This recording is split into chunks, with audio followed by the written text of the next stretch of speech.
Good morning विद्यार्थी मित्रों। आज આપણે પ્રકરણ 5 ગુણધર્કી એકમના નાણાકીય હિસાબી પત્રકો એમાં દાખલાનો અભ્યાસ કરીશું। આ પ્રકરણને આપણે વાર્ષિક હિસાબનું નામ દેવું લખીશું। હવે દાખલામાં જોઈએ તો સૌથી પહેલા સ્વાધ્યાયમાં દાખલા નંબર 7 પંકજના તારીખ 21/15 ના રોજના કાચા સરવૈયા અને બધાની માહિતી પરથી વાર્ષિક હિસાબો તૈયાર કરો। વાર્ષિક હિસાબમાં ત્રણ આવશે: વેપાર ખાતું, નફા નુકસાન ખાતું અને પાકું સરવૈયું। વેપાર ખાતામાં આપણે નમૂનામાં જે પ્રમાણે સૂચના જોઈ ગયા તે પ્રમાણે પહેલા વેપાર નામ આવશે, તારીખ અને દાખલામાં આપેલી હોય, અહીં તારીખ આપેલી 21/15 એટલે લખાશે પંકજનું તારીખ 21/15 ના રોજ ઉધારકર્તા વર્ષનું વેપાર ખાતું। નફા નુકસાન ખાતામાં એક સૂચના, પંકજનું તારીખ 21/15 ના રોજ ઉધારકર્તા વર્ષનું નફા નુકસાન ખાતું। જ્યારે પાકા સરવૈયામાં લખાશે પંકજનું તારીખ 21/15 ના રોજનું પાકું સરવૈયું। અને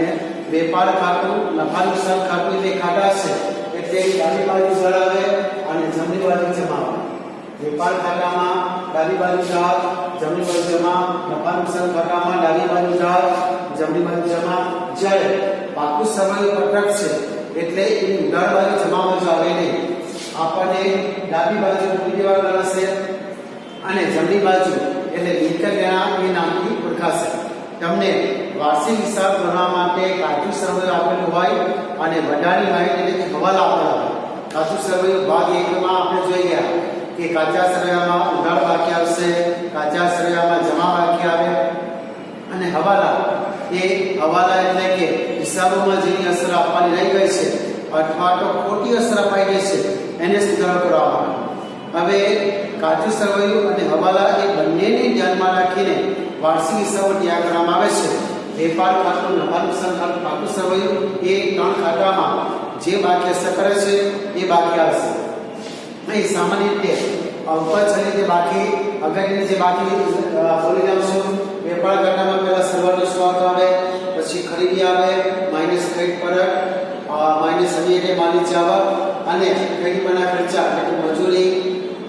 આવકમાં ગાળાબારો, ઓક્ટ્રોય, ડેમરેજ, રેલવેનું એ બધા વેપાર ખાતામાં ઉધાર આવશે। અને વેપાર ખાતામાં જમા બાજુ વેચાણ આવે, માઇનસ વેચાણ પરત આવે, આખરમાં સ્ટોક આવશે અને ભંગાર માલનું વેચાણ એ પ્રમાણે વેપાર ખાતામાં આખી બાકી અગત્યની આવશે। વેપાર ખાતું બંધ કરીને નફા નુકસાન ખાતામાં લઈ જવામાં આવે। નફા નુકસાન ખાતામાં ઉધાર બાજુ ખર્ચા આવશે એટલે કે વહીવટના ખર્ચા, વેચાણના ખર્ચા, વિતરણના ખર્ચા, ઓફિસના ખર્ચા, નાણાકીય ખર્ચા એટલે કે પગાર, ભાડું, વ્યાજ, હટાવ, કમિશન, દલાલી એ બધા ખર્ચા ઉધાર બાજુ આવશે। અને જમા બાજુ બધી આવક આવશે એટલે કે મળેલ વ્યાજ, મળેલ હટાવ, મળેલ દલાલી એ પ્રમાણે આવશે। જ્યારે પાકા સરવૈયામાં આપણને શીર્ષક આપેલું છે, પાકા સરવૈયા મૂડી દેવા આવે અને મિલકત લેણ આવે। જે મૂડી દેવા હોય એ મૂડી દેવા બાજુ આવે, મૂડી છે દેવું હોય એવું એટલે કે બેંકમાં લીધેલી લોન, લેણદારો, ચૂકવવાના બાકી ખર્ચા એ મૂડી દેવા બાજુ આવશે। અને મિલકત લેણ બાજુ મિલકત આવે, જમીન, મકાન, પ્લાન્ટ, મશીનરી, યંત્ર, પાઘડી, પેટર્ન અને લેણ જેની પાસે લેવાના છે ધારો કે મળવાની બાકી આવક, દેવાદારો હોય, અગાઉની ચૂકવેલ ખર્ચા હોય એ મિલકત લેણ બાજુ આવે। વેપાર ખાતું બંધ કરીને નફા નુકસાન ખાતામાં લઈ જવામાં આવે। નફા નુકસાન ખાતું બંધ કરીને પાકા સરવૈયામાં મૂડી ભાગ લખવામાં આવે અને પાકા સરવૈયામાં બંને બાજુનો સરવાળો સફળ થાય। તમને જે કાચું સરવૈયું આપેલું હોય એ કાચા સરવૈયાની એક અસર આવશે, જ્યારે હવાલાની બે અસર જે આપણે હવાલાની સમજૂતીમાં જોઈ ગયા કે કયા ખાતામાં કેવી અસર આવે તે। કાચા સરવૈયાની ઉધાર બાકી એ વેપાર ખાતાની ઉધાર બજાવી શકે, નફા નુકસાન ખાતાની ઉધાર બજાવી શકે અથવા પાકા સરવૈયામાં મિલકત લેણા બજાવે। કાચા સરવૈયાની જમા બાકી જમા બજાવશે, વેપાર ખાતાની જમા બજાવી શકે, નફા નુકસાન ખાતામાં જમા બજાવી શકે અથવા પાકા સરવૈયામાં મૂડી દેવા બાજુ આવી શકે। એમાંથી ખરીદ પરત, વેચાણ પરત, ગાળખાર અનામત અને ઉપાડ એ બાકી એવી છે ધારો કે ખરીદ પરતની જમા બાકી આવે પરંતુ ખરીદમાંથી બાદ થાય અને વેચાણ પરતની ઉધાર બાકી આવે એ વેપાર ખાતામાં જમા બાજુ વેચાણમાંથી બાદ થશે। ગાળખાર અનામત એ જમા બાકી આવે પરંતુ કાચા સરવૈયામાં આપેલી ગાળખાર અનામત એ નફા નુકસાન ખાતામાં ઉધાર બાજુ એ જે દાખલા ખોટો છે એમાં બાકી છે અને ઉપર ઉધાર બાકી આવે જે મૂડીમાંથી બાકી સૌથી પહેલા મૂડી દેવા બાજુ તમારે આ પ્રમાણે લખી દેવાનું શરૂઆતની મૂડી પ્લસ મૂડીમાં વધારો પ્લસ મૂડીનું વ્યાજ પ્લસ ચોખ્ખો નફો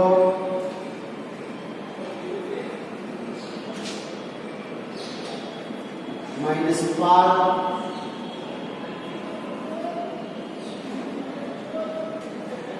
ઉપાડનું વ્યાજ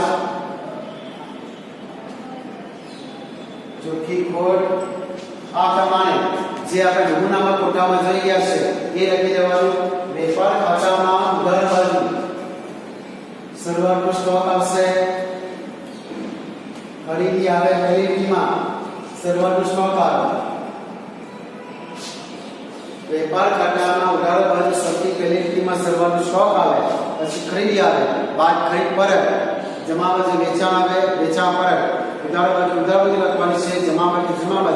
જે ખાતામાં અસર કરે છે તે ખાતામાં લખવાની વિદ્યાર્થીઓ જે આપણે નમૂના જોઈ ગયા અને હવાલા જોઈ ગયા છે એ ખાસ ધ્યાનમાં રાખવાના એના આધારે વાર્ષિક હિસાબ તૈયાર કરવાનો ભાગ 1 માં સૌથી અગત્યનું ચેપ્ટર વાર્ષિક હિસાબ છે એ વાર્ષિક હિસાબ એમાં તમારે વધારે ધ્યાન આપવાની જરૂર છે જોઈએ દાખલામાં પાના નંબર 192 પર દાખલા નંબર 7 આપેલો છે પંકજના તારીખ 115 ના રોજના કાચા સરવૈયા અને વડાની માહિતી મળતી વાર્ષિક હિસાબ તૈયાર કરો આપણને કાચું સરવૈયા આપેલું છે ખાતાનું નામ ઉધાર બાકી જમા બાકી અને કાચા સરવૈયામાં બંને બાજુનો સરવાળો સરખો આપેલો છે 25,80,000 રૂપિયા વડાની માહિતી હવાલા પહેલો આખર માલનો સ્ટોક 1,65,000 છે જેમાં 50% માલની બજાર કિંમત 10% વધુ છે જ્યારે બાકીના માલની બજાર કિંમત 10% ઓછી છે આખર માલનો સ્ટોક વેપાર ખાતામાં જમા બાજુ અને પાકા સરવૈયામાં નિકલિયાના બાજુ આવશે આખર માલનો સ્ટોક જો કાચા સરવૈયામાં આપેલો હોય તો હવાલામાં નહીં હોય એટલે એની સીધી અસર આવશે બીજો હવાલો નહીં નોંધેલ ઉધાર ખરીદી એટલે તમને બીજી બાકી આપી છે ખરીદી વેચાણ એના પર ક્લિક કરવાની મતલબ કે નંબર 2 લખવાનો એટલે કે બીજા નંબરનો હવાલો ખરીદી પર છે ત્રીજો હવાલો નહીં નોંધેલ ઉધાર ખરીદ પર એમાં જ કાચા સરવૈયામાં ત્રીજી બાકી આપી છે ખરીદ પર એના પર ક્લિક કરીને નંબર 3 લખવાનો મતલબ કે ત્રીજા નંબરનો હવાલો છે ચોથો હવાલો નહીં નોંધેલ ઉધાર વેચાણ બીજી બાકી ખરીદ વેચાણ આપી છે એના પર નંબર 4 લખવાનો એટલે કે ચોથા નંબરનો હવાલો છે વેચાણ પાંચમા હવાલો નહીં નોંધેલ ઉધાર વેચાણ પરત ચોથી બાકી આપી છે વેચાણ પરત એના પર નંબર 5 લખવાનો એટલે કે પાંચમા નંબરનો હવાલો છે ત્યારબાદ છઠ્ઠો હવાલો ચૂકવવાની બાકી મજૂરી આપી છે એના પર નંબર 6 સાતમો હવાલો 15,000નો માલ આખી ભરી ગયો વીમા કંપનીએ પૂરેપૂરો દાવો મંજૂર કર્યો એટલે ખરીદી પર નંબર 7 આઠમો હવાલો અંગત વપરાશ માટે લીધેલ માલ 500 જ્યાં ઉપાડ આપ્યો છે પહેલી બાકી એના પર નંબર 8 અને ખરીદી પર નંબર 8 માલની જાવક અન્ય એટલે માલની જાવક એટલે ખરીદી માટે બાદ થશે એટલે એના પર નંબર 8 નવમો હવાલો યંત્ર ગોઠવવાની મજૂરી 5,500 બોલતી મજૂરી ખાતું ઉદાહરણ છે એટલે મજૂરી પર નંબર 9 અને યંત્રો આપેલા છે એના પર નંબર 9 ફરીથી વિદ્યાર્થીઓને સમજાવું કે કાચા સરવૈયામાં જે પણ બાકી આપી છે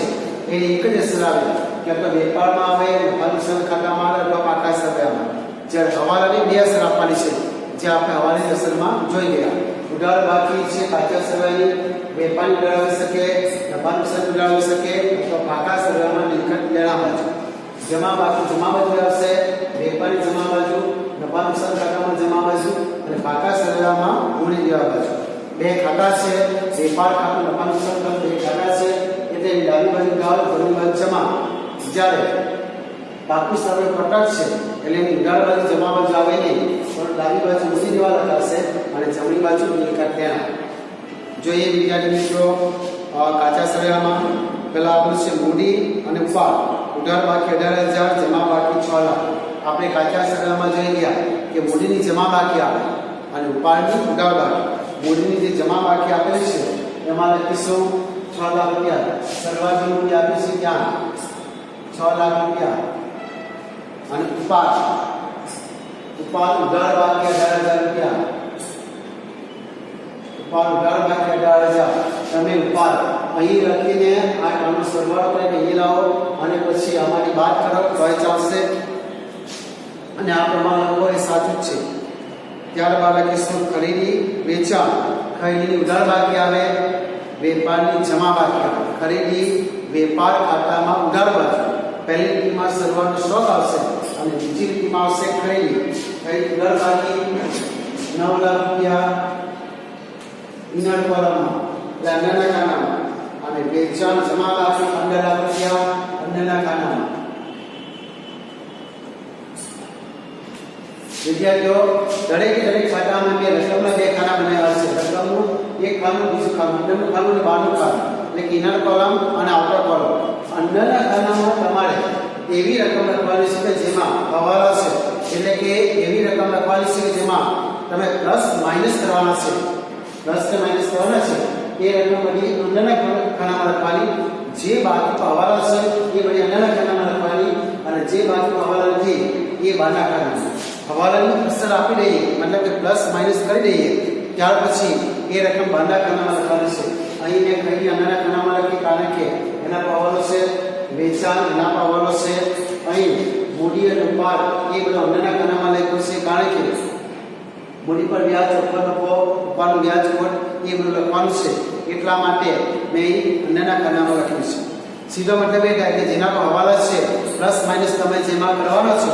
એ બધું અંદરના ખાનામાં અને પછી ચોખ્ખી રકમ બહારના ખાનામાં લખવાની છે હવાલો જોઈશું બીજો હવાલો નહીં નોંધેલ ઉધાર ખરીદી નોંધવાની રહી ગઈ છે નહીં નોંધેલ એટલે કે નોંધવાની બાકી છે 9 લાખ રૂપિયા કંઈક નોંધી છે અને નોંધવાની બાકી છે જે બીજા વાળામાં આપ્યું છે 60,000 રૂપિયા ના નોંધેલ ખરીદી એ પ્લસ થાય એક અસર ના નોંધેલ ખરીદીનો પ્લસ ના નોંધેલ ખરીદી 60,000 રૂપિયા 9,60,000 રૂપિયા અંદરના ખાનામાં લખીશું હજુ તમે ખરીદી પર જેવી અસર આપો તેવી અસર લેનારમાં આપવાની હવાલાની બે અસર આપવાની છે એક અસર તમે ખરીદીમાં અસર પ્લસ અને જે વ્યક્તિ પાસે માલની ખરીદી કરે એટલે કે વેપારી પાસે માલની ખરીદી કરો મતલબ કે એને લેન્ડર કહેવાય તમને લેન્ડર આપેલા હશે એ લેન્ડરમાં બીજી અસર આવે તમને લેન્ડર બીજી બાકીમાં પાના નંબર 193 પર બીજી બાકીમાં આપેલું છે લેન્ડર આપેલા છે 1,02,000 જો તમે ખરીદીમાં પ્લસ કરો એટલે લેન્ડરમાં પ્લસ કરવાનું ખરીદીમાં માઈનસ કરો તો લેન્ડરમાં માઈનસ કરવાનું કાચા સગાની બાકીની એક અસર અને હવાલાની બે અસર આપવાની ના નોંધેલ ઉધાર ખરીદી એક અસર ખરીદીમાં પ્લસ અને બીજી અસર લેન્ડરમાં પ્લસ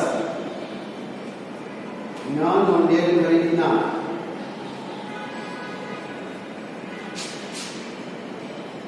60,000 રૂપિયા 1,60,000 રૂપિયા અન્યના ખાનામાં હજી બીજો હવાલો છે એટલા માટે અન્યના ખાનામાં રાખ્યું છે હવાલામાં જોઈએ નહીં નોંધેલ ઉધાર ખરીદ પરત નથી નોંધ્યું એ હવાલાની અસર આપીએ એ પહેલા કાચા સમયમાં જે ખરીદ પરત આપેલું છે એની અસર આપી દઈએ ખરીદ પરત જમા બાકી આપે 30,000 રૂપિયા એ ઉધાર બાજુ લખાશે એટલે માઈનસ થશે અહીં માઈનસ કરીએ ખરીદ પરત 30,000 રૂપિયા જે કાચા સમયમાં છે એક જ અસર આવે એ 9,30,000 રૂપિયા ઇનર કોલમમાં લખાશે હવાલો જોઈએ ખરીદ પરતનો નહીં નોંધેલ ઉધાર ખરીદ પરત 30,000 રૂપિયા નોંધાયું છે જે કાચા સરનામાં આપેલું છે જેની આપણે એક અસર આપી હવે નહીં નોંધેલ ઉધાર ખરીદ પરત બાદ થાય એટલે ખરીદમાંથી બાદ કરવાનું માઈનસ ન નોંધેલ ખરીદ પરત ખરીદમાંથી બાદ થાય છે એટલા માટે આપણે માઈનસ કરીએ છીએ નહીં નોંધેલ ક્રેડિટ પર 7500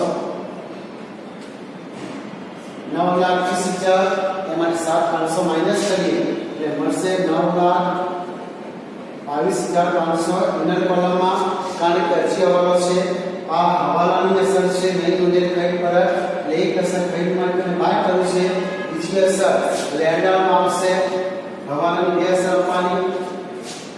માઈનસ ખરીદ ફરકના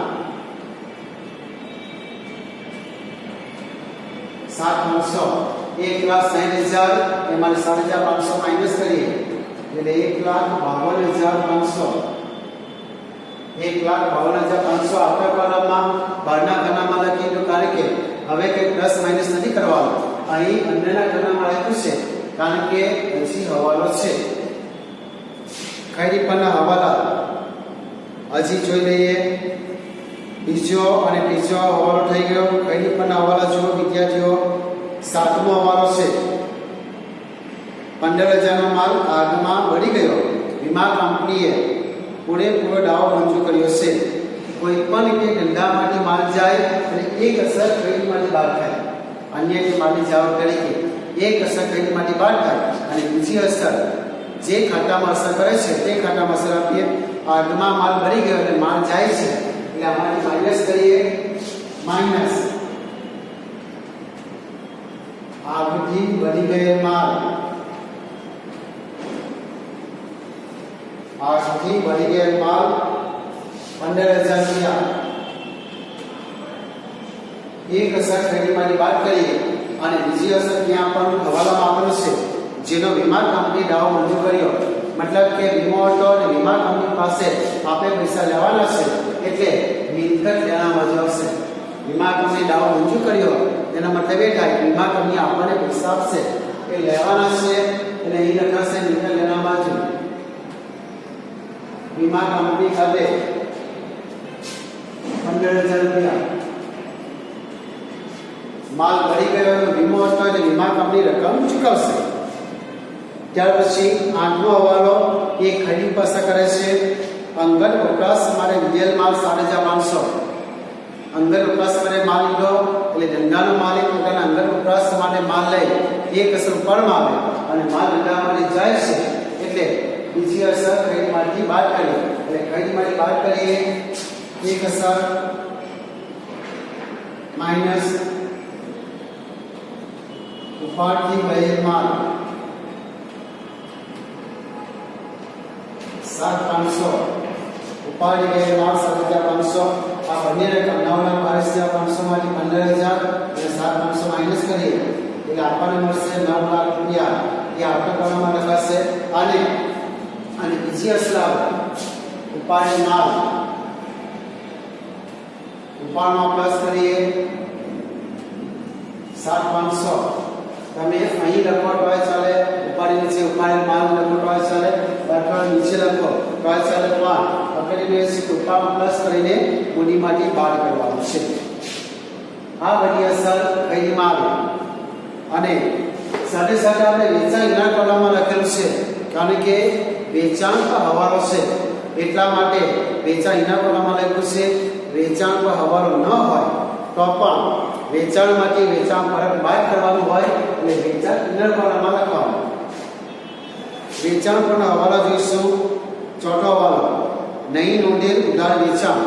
જે પ્રમાણે ન નોંધેલ ખરીદી હતી એ ખરીદમાં પ્લસ થઈ એ પ્રમાણે વેચાણ પણ નોંધવાનું રહી ગયું છે એટલે વેચાણમાં પ્લસ કરીએ પ્લસ ના નોંધેલ વેચાણ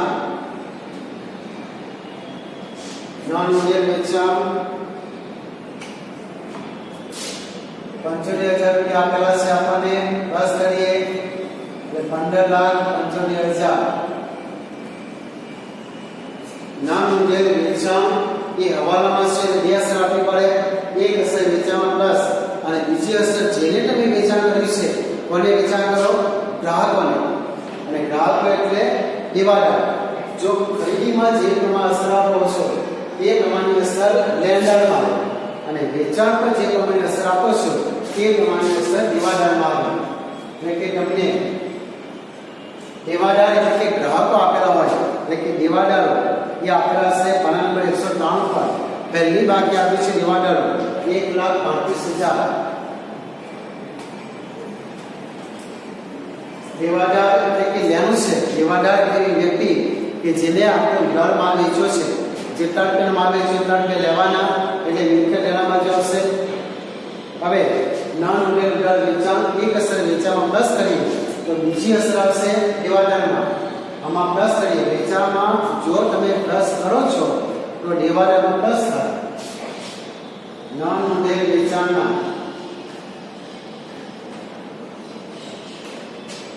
75,000 1,35,000 પ્લસ 75,000 એટલે આપણને મળશે 2,10,000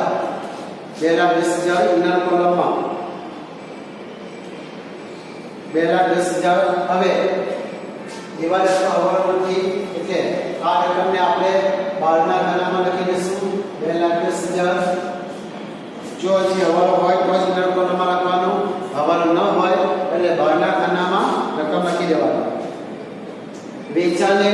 મેં ઇનર કોલમમાં એટલે કે અંદરના ખાનામાં જ રકમ રાખી છે કારણ કે વેચાણ પરત બાદ કરવાનું છે અને વેચાણ પરત હવાલો છે એટલા માટે જોઈશું કાચા સમયમાં જે વેચાણ પરત આપણું છે 60,000 રૂપિયા એ પેલા લખીએ માઈનસ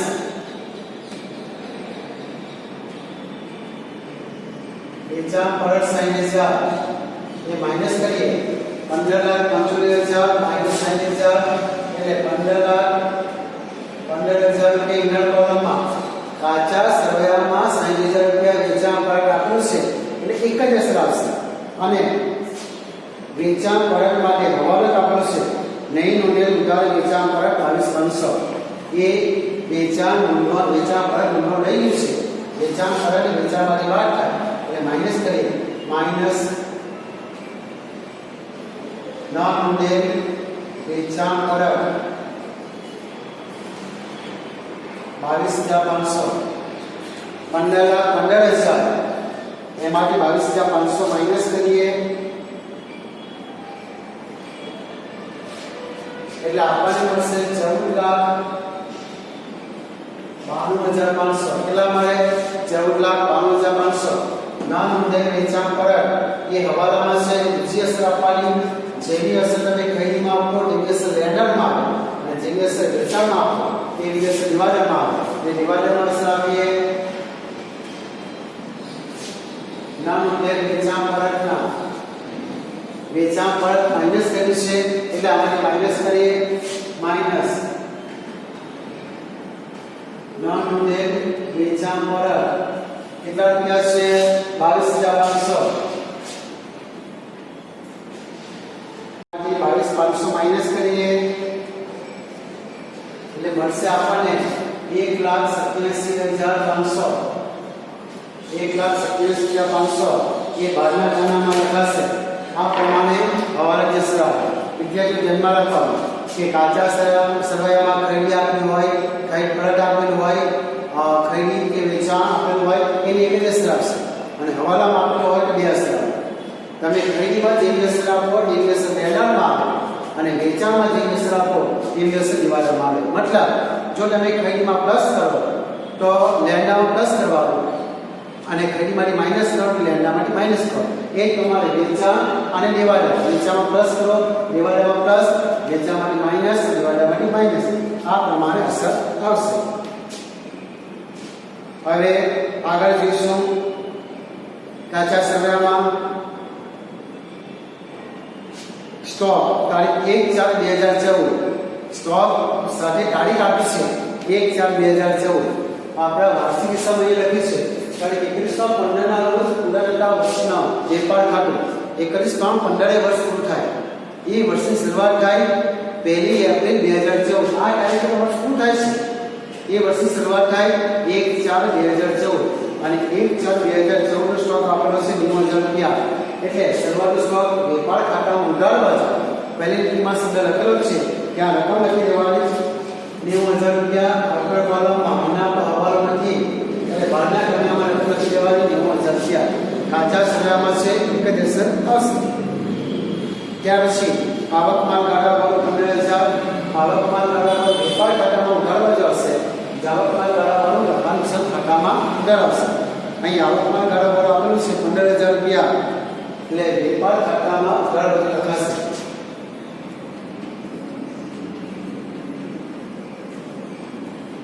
આવકમાન ગાળાવાળું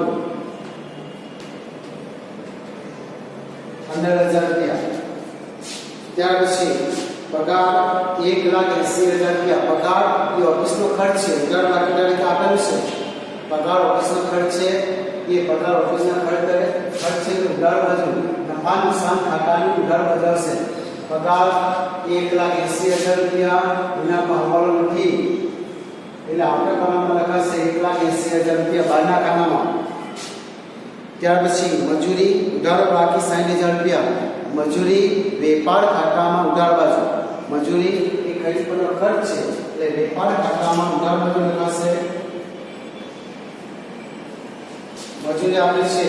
60,000 રૂપિયા, ઉધાર બાકીમાં આપી છે 60,000 રૂપિયા. ઇનર કોલમમાં વિદ્યાર્થીઓ તાજા સરવાળામાં જે પ્રમાણ બાકી આપી છે એ બાકીને જે હવાલ અસર કરે છે એ અસર સાથે સાથે આપતા જ જવાની. હવે મજૂરીમાં આપણને બે હવાલ આપેલા છે, છઠ્ઠો હવાલો અને નવમો હવાલો. પહેલા છઠ્ઠો હવાલો જોઈશું. ચૂકવણી બાકી મજૂરી 15,000. ચૂકવેલી છે 60,000 છે, આપણને કાચા સરવાળામાં આપેલી છે અને ચૂકવણી બાકી છે. ચૂકવણી બાકી એટલે પ્લસ કરીએ. ચૂકવણી બાકી મજૂરી એક અસર મજૂરીમાં પ્લસ કરીએ, પ્લસ ચૂકવણી બાકી મજૂરી 15,000 રૂપિયા. 75,000 રૂપિયા ઇનર કોલમમાં રવાડીશું, કારણ કે બીજો હવાલો છે ચૂકવણી બાકી મજૂરી હવાલામાં છે. એક અસર મજૂરીમાં પ્લસ અને બીજી અસર પાકા સરવાળામાં. પાકા સરવાળામાં આપણી પાસે બે રીત છે, મૂડી લેવા અને મિલકત લેણા. મજૂરી ખર્ચ છે એટલે વેપાર ખાતામાં ઉધાર બાજુ આવે, અને ચૂકવણી બાકી રાખીએ એટલે કોઈ પણ ખર્ચો ચૂકવવાનો બાકી રાખીએ એ આપણા માટે લેવું ગણાય, એટલે મૂડી લેવા બાજુ આવે. ચૂકવણી બાકી મજૂરી ખર્ચા ચૂકવવાના બાકી રાખે કોઈ પણ ખર્ચા એ દેવું ગણાય, એટલે મૂડી લેવા બાજુ અસર આવશે 15,000 રૂપિયા. મજૂરી પર એ સિવાય હવાલો છે નવમો હવાલો. યંત્ર ગોઠવવાની મજૂરી 7,500 ભૂલથી મજૂરી ખાતે ઉડાડે છે. તમે આમના ચક્રમાં શીખી ગયા કે મિલકત ખરીદતા જે પણ ખર્ચ થાય મિલકતની કિંમતમાં ઉમેરે. યંત્ર ગોઠવવાની મજૂરીના જે ચૂકવેલા એ ભૂલથી મજૂરી ખાતામાં લખાઈ ગયા છે. એ ખરેખર મજૂરીના નથી, પણ યંત્રમાં નોંધાવા જોઈએ. મજૂરીમાં ખોટા લખાયા છે, મજૂરીનામાં ખોટા લખાયા છે એટલે મજૂરીમાંથી માઈનસ કરીએ. માઈનસ થાય માઈનસ યંત્ર મજૂરીના, યંત્ર ગોઠવવાની મજૂરીના 7,500 માઈનસ કરીશું. 8 અને 7 15 67,500 આપણે કોલમમાં એક અસર મજૂરીમાંથી માઈનસ. જ્યાં ખોટા લખાયા છે ત્યાંથી માઈનસ કર્યા, અને જ્યાં ખરેખર નોંધવી છે ખરેખર ક્યાં નોંધવી છે યંત્રમાં. યંત્રમાં પ્લસ થવા જોઈએ, એટલે તમને યંત્રો આપેલા હશે, યંત્રો આપેલા હશે એ યંત્રમાં પ્લસ કરવાનો. તમને યંત્રો આપેલા હશે છેલ્લેથી છઠ્ઠી બાકીમાં યંત્ર આપેલા છે 1,35,000. 1,35,000 આપેલા છે, એમાં પ્લસ કરીએ. પ્લસ યંત્રની મજૂરીના કેટલા રૂપિયા છે 7,500. પ્લસ કરીએ 1,42,500. હવાલામાં આપેલું છે યંત્ર ગોઠવવાની મજૂરીના ભૂલથી મજૂરી ખાતે નોંધાશે. મજૂરીમાં ખોટા લખાયા છે એટલે મજૂરીમાંથી બાદ, અને જ્યાં ખરેખર નોંધવી જોઈએ એ યંત્રમાં પ્લસ કરવું. આ પ્રમાણે બે અસર. ત્યાર પછી કાચા સરવાળામાં જોઈશું. મજૂરી પછી ઓફિસ ખર્ચા ઉધાર બાકી 1,20,000. નફા નુકસાન ખાતામાં ઉધાર બાજુ આવે, વેપાર ખાતામાં ઉધાર બાજુ ફક્ત ખરીદ પરના જ ખર્ચા આવે, જે આપણે નમૂનામાં જોઈ ગયા. ઓફિસના ખર્ચા એ નફા નુકસાન ખાતામાં ઉધાર બાજુ આવશે. અહીં લખાશે ઓફિસ ખર્ચા ऑफिस खर्चा 1,20,000 रुपया। ત્યાર પછી મળેલ ડિબેન્ચર વ્યાજ, મળેલ શબ્દ એટલે કે આવક અને જમા બાકી આપણને આપી છે મળેલ ડિબેન્ચર વ્યાજ આવક છે નફા નુકસાન ખાતામાં જમા બાજુ કારણ કે આવક છે અહીં લખીશું કે છોડીને પહેલી લીટીમાં વેપાર ખાતાનું પરિણામ જે કાચો નફો આવે તે લખવાનું છે એટલે અહીં લખીશું મળેલ ડિબેન્ચર વ્યાજ 15,000 રૂપિયા બહારના ખાનામાં એક જ અસર આવશે એની કારણ કે કાચા સરનામાં છે મળેલ વટાવ જમા બાકી એ પણ નફા નુકસાન ખાતામાં જમા બાજુ મળેલ વટાવ જમા બાકી નફા નુકસાન ખાતામાં જમા બાજુ 6,000 રૂપિયા મળેલ કમિશન 3,000 રૂપિયા એ પણ નફા નુકસાન ખાતામાં જમા બાજુ કારણ કે મળેલ શબ્દ પરથી ખબર પડે છે કે આવક છે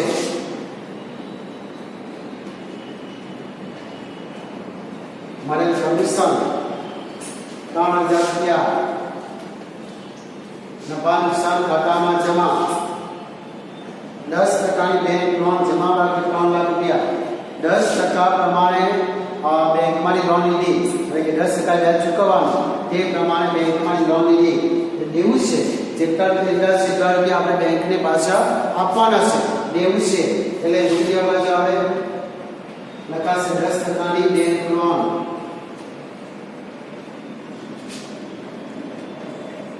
3 લાખ રૂપિયા 10% પ્રમાણે વ્યાજ ચૂકવવાનું એમાં 3 લાખના 10% એટલે 30,000 રૂપિયા આવે એનું વ્યાજ ચૂકવેલું છે સૌથી છેલ્લી બાકી કાચા સરનામાં આપેલ છે પૂરેપૂરું વ્યાજ ચૂકવી દીધું છે એટલે હવાલો ગણાશે નહીં ત્યારબાદ જોઈશું દેવી હુંડી બે પ્રકારની હુંડી આવે દેવી હુંડી આવે લેણી હુંડી આવે દેવી હુંડી દેવું છે અને લેણી હુંડી લેવું છે દેવી હુંડી મૂડી દેવા બાજુ આવે દેવી હુંડી દેવું છે એટલે મૂડી દેવા બાજુ આવે લેણી હુંડી લેવું છે એટલે મિલકત લેવા બાજુ આવે દેવી હુંડી જમા બાકી આપે છે 22,500 મૂડી દેવા બાજુ ત્યાર પછી દેવાના 1,35,000 દેવાના હવાલો પહેલે લખેલા છે આપણે ફાયદી લખવાના નથી લેણી હુંડી ઉધાર બાકી 45,000 દેવી હુંડી દેવા બાજુ આવે લેણી હુંડી લેવા બાજુ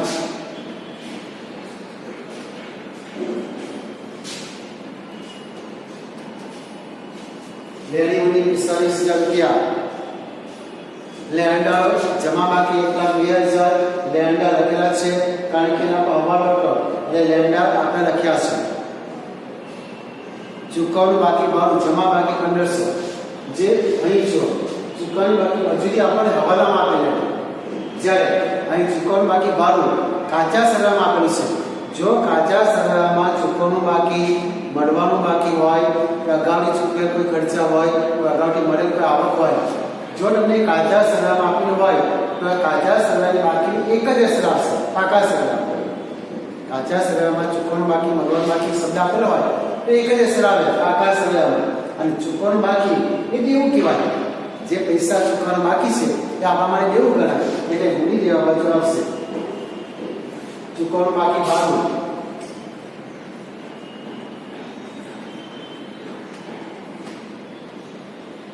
1,500 રૂપિયા એક જ અસર આવે જો હવાલામાં હોય બે અસર આપવાની કાચા સરનામાં હોય તો એક અસર ત્યાર પછી જાહેરાત ખર્ચ ઉધાર બાકી 75,000 જાહેરાત ખર્ચ વેચાણ પરનો ખર્ચ છે એટલે નફા નુકસાન ખાતામાં ઉધાર બાજુ આવે જાહેરાત ખર્ચ નફા નુકસાન ખાતાની ઉધાર 75,000 રૂપિયા ત્યાર પછી સ્ટેશનરી છપામણી ખર્ચ 9,000 સ્ટેશનરી ઓફિસમાં જરૂર પડે એટલે નફા નુકસાન ખાતામાં ઉધાર સ્ટેશનરી છપામણી ખર્ચ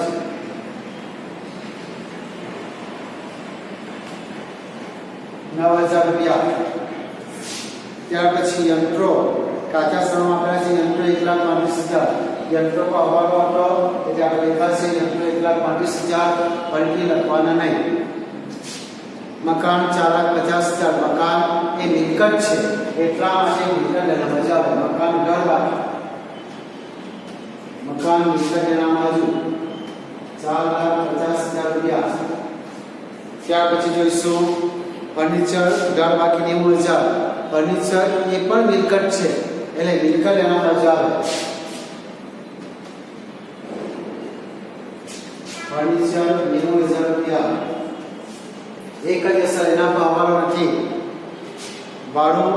ઉધાર બાકી 18,000 ભાડું ખર્ચ છે એટલે નફા નુકસાન ખાતામાં ઉધાર ભાડું ઉધાર બાકી 18,000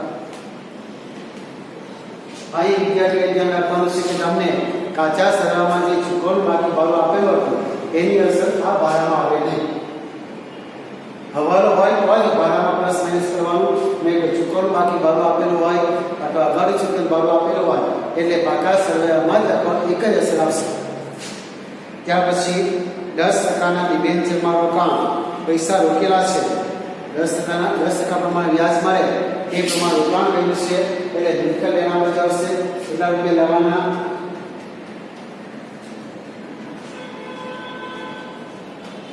10% ડિબેન્ચરમાં રોકાણ મિલકત એના બાજુ 1,50,000 રૂપિયા 1,50,000 રૂપિયા આપણા કોલમ હવે આના 10% કરીએ એટલે 1,50,000 ના 10% એટલે 15,000 રૂપિયા થાય બરાબર એ 15,000 રૂપિયા વ્યાજ મળ્યું છે એ તો 15,000 રૂપિયા વ્યાજ મળેલું વ્યાજ આપેલું છે 15,000 રૂપિયા પૂરેપૂરું વ્યાજ આપણને મળી ગયું છે જો વ્યાજ ન મળ્યું હોય તો જે પ્રમાણે બીજા બધા હવાલાની અસર આપીએ તે પ્રમાણેની અસર આપવી પડે અહીં હવાલો નથી કારણ કે પૂરેપૂરી રકમ વ્યાજ તરીકે રકમ મળી ગઈ છે ત્યાર પછી બેંક લોનનું વ્યાજ ઉધાર બાકી 30,000 અહીં સમજાવે જ્યાં બેંક લોન લખી 3 લાખની એના પર 10% પ્રમાણે કરીએ તો 3 લાખના 10% 30,000 રૂપિયા વ્યાજ ચૂકવવું થાય એ આપેલું છે બેંક લોનનું વ્યાજ 30,000 રૂપિયા નફા નુકસાન ખાતાની ઉધાર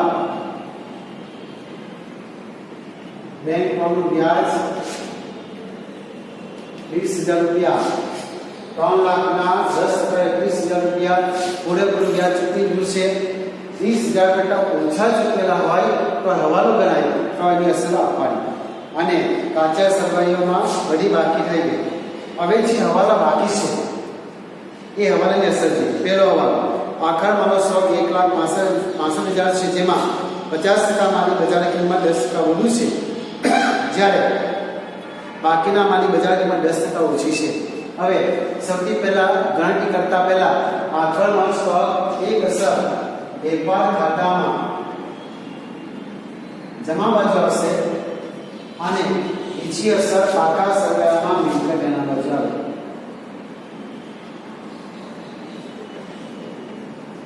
એક અસર વેપાર ખાતામાં જમા બાજુ આવશે અને બીજી અસર પાકા સરવાળામાં મિલકત એના બાજુ રકમ કેવી લખવાની કે અહીં આપણને આપેલું છે કે 50% માલી બજાર કિંમત 10% વધુ છે અને બાકીના માલી કિંમત 10% ઓછી છે આખર માલ સ્ટોકમાં જે રકમ લખવાની એના માટે નિયમ એ છે કે વધારે કિંમત ધ્યાનમાં લેવી નહીં મૂળ કિંમત અથવા તો બજાર કિંમત જે કિંમત ઓછી છે એ ઓછી કિંમત આપણે નોંધ કરવાની એની ગણતરી તમે સમજાવો આખર માલ સ્ટોક અહીં આપણે ગણતરી સમજીએ આખર માલ સ્ટોક આપણને આપેલો છે 1,65,000 આપણે હિસાબમાં કેટલા લખવાના કે છે આમાં 50% માલ એના 50% કરીએ એટલે 82,500 અને બાકીના 50% જ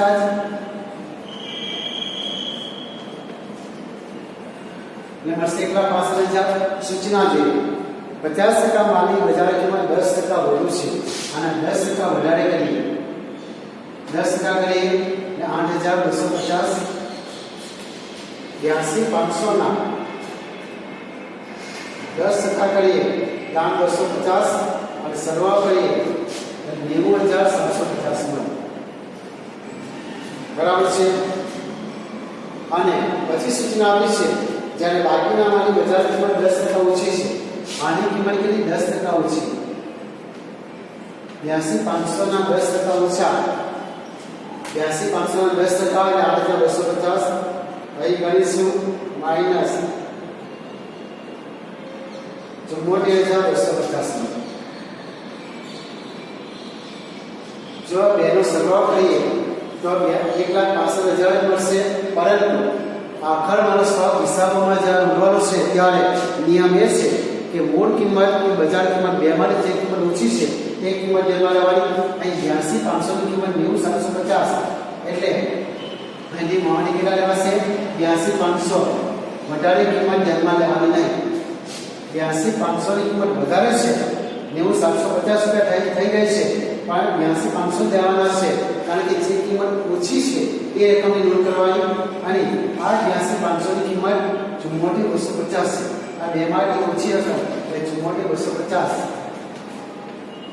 એ લઈએ. આ બેનો સરવાળો કરીએ એટલે આખા મારો 1,56,750 એ કિંમતને ધ્યાનમાં લેવા. એક અસર વેપાર ખાતામાં જમા બાજુ અને બીજી અસર પાકા સરવાળામાં મિલકત ધ્યાનમાં લેવી. 1,56,750.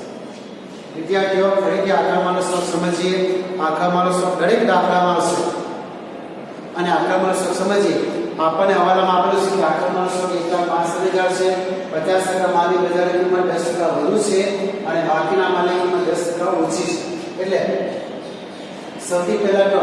એ ખાસ દરેક વિદ્યાર્થી ધ્યાનમાં રાખવાનું કે આખા માનો સ્વરૂપમાં મૂળ કિંમત કે બજાર કિંમત જે કિંમત ઓછી છે એ ઓછી રકમથી આપણે નોંધ કરવાની છે. એના 50% કરીએ એટલે 82,500 ની કિંમત વધારે છે, વધારે કિંમત ધ્યાનમાં લેવી નહીં. એટલા માટે 82,500 લેવાની. અને આની બાકીનો માલ એટલે 82,500 ની કિંમત ઓછી છે એટલે આ ઓછી કિંમત ધ્યાનમાં લીધી. આ બેનો સરવાળો કરી એટલે 1,56,750 મળે. હવે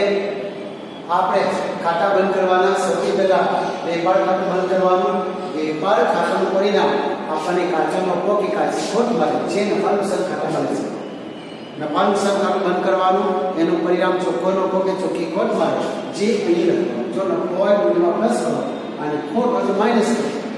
નફો પ્લસ થાય અને ખોટ માઇનસ કરો. આ પ્રમાણે અસર આપવાની અને પાકા સરવાળામાં બંને બાજુનો સરવાળો સરખાવો. હવે જોઈએ ખાતા બંધ કરવાનું.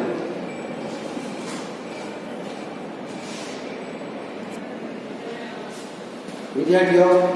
ખાતા બંધ કરતા પહેલા સૌથી પહેલા વેપાર ખાતું બંધ કરીએ અને વેપાર ખાતામાં ઉધાર બાજુ જમા બાજુ જે બાજુ રકમ વધુ હોય એનો સરવાળો પહેલા કરવાનો. અહીં આપણે જોઈશું તો વેપાર ખાતામાં જમા બાજુ રકમ વધુ છે, બહારના ખાતામાં જે રકમ છે એનો સરવાળો કરીને આપણે બાકી સરવાળો છે. જે રકમના બે ખાના છે એમાં બહારના ખાતામાં જે રકમ છે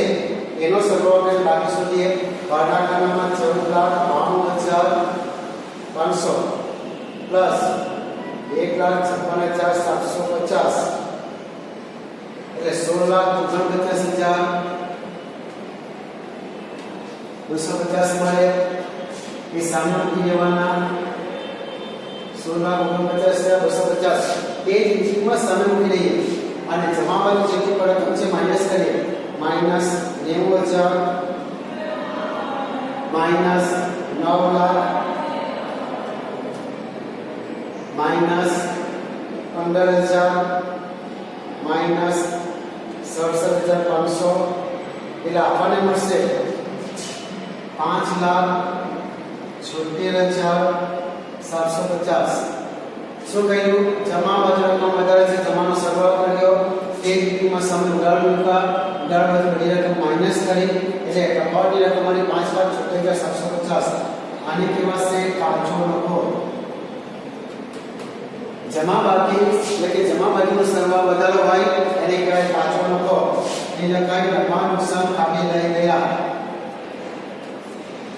અને નફા નુકસાન ખાતામાં જમા બાજુ લખવાનું. નફો છે એટલે નફા નુકસાન ખાતામાં જમા બાજુ પહેલેથી છોડી છે આપણે લખાશે કાચો નફો કૌંસમાં વેપાર ખાતેથી લાવ્યા. વેપાર ખાતેથી લાવ્યા 5,76,750. વેપાર ખાતું બંધ કરીએ ત્યાર પછી જ નફા નુકસાન ખાતું બંધ કરવાનું. અને નફા નુકસાન ખાતું બંધ કરીએ જે પ્રમાણે આપણે વેપાર ખાતામાં જોયું કે ઉધાર બાકી કે જમા બાજુ જે બાજુનો સરવાળો વધારે છે તે પહેલા કર્યો. નફા નુકસાન ખાતામાં એ જ બાજુ એ જ પ્રમાણે આપણને જમા બાજુ વધારે રકમ મળે છે પેલા 5,76,750 પ્લસ 15,000 પ્લસ 6,000 પ્લસ 3,000 એટલે મળશે 6,750 એમાંથી માઇનસ કરીએ minus 1,80,000 minus 1,20,000 minus 75,000 minus 9,000 minus 18,000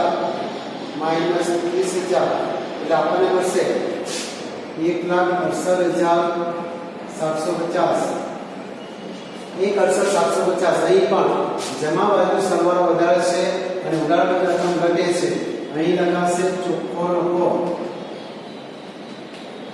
મૂડી ખાતે લઈ ગયા ચોખ્ખો નફો મૂડી ખાતે લઈ ગયા નફા નુકસાન ખાતાની જમા બાજુ એટલે ચોખ્ખો નફો કહેવાય અને આ ચોખ્ખો નફો જ્યાં લખેલું છે 1,68,750 મૂડીમાં વધારો લખીએ ડેશ કરીએ મૂડીની વ્યાજ કરી ડેશ કરીએ 6 લાખ લખ્યા છે અને 1,68,750 સરવાળો કરીએ 750 એમાંથી 18,750 માઈનસ કરીએ 7,68,750 minus 18,000 minus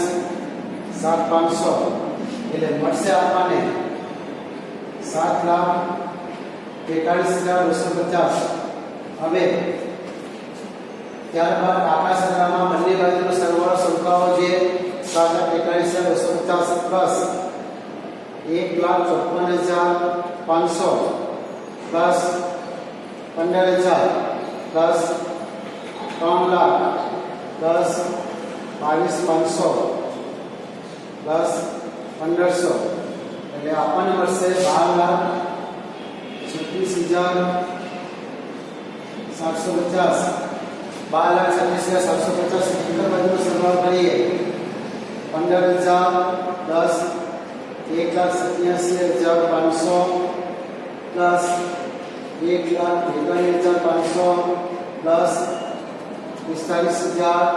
plus 4,50,000 plus 90,000 plus 1,50,000 plus 1,56,750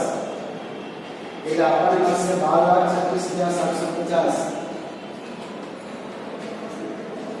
પાકા સરવાળામાં બંને બાજુનો સરવાળો સરખો આવે વિદ્યાર્થી આ પ્રમાણે વાર્ષિક હિસાબનો દાખલો 3 ખાતા બનાવીને કરી શકાય છે।